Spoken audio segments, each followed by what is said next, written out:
సిగ్గుండాలే sir. ఇప్పుడు నేను 1000 ప్రకటిస్తా ఈ వీడియోని 100 కోట్ల వ్యూస్ వచ్చేలాగా చేయండి, మీకు అది చేస్తా ఇది చేస్తా, హైదరాబాద్ సిటీ మొత్తం రాసిస్తా అని నేను 1000 హామీలు ఇస్తా.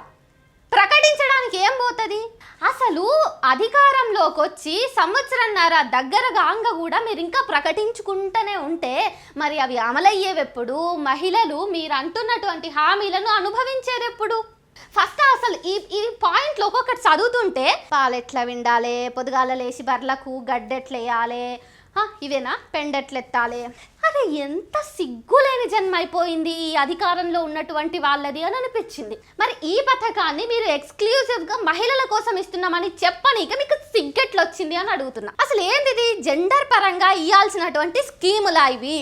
ఈ హామీలను మీరు విమెన్స్ డే రోజు ఎక్స్క్లూజివ్గా పొడుగా అసలు రోడ్డు మీద ఎక్కడ పోతే అక్కడ బోర్డులు పెట్టి హోర్డింగులు పెట్టి ఇట్లా ప్రచార ఆర్భాటాలు చేసుకుంటున్నారు కదా. ప్రభుత్వ ఖజానాను ఇట్లా వృధా చేస్తలేరా మీరు?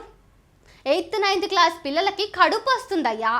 విద్యార్థులను ఉపాధ్యాయులే దగ్గరుండి రేప్ చేస్తున్నారు. అర్థమవుతుందా? ఎక్కుతుందా? మీ ఇంట్లో ఆడవాళ్ళు ఉన్నారు కదా. సిగ్గుండాలి సార్ గింతనన్నా.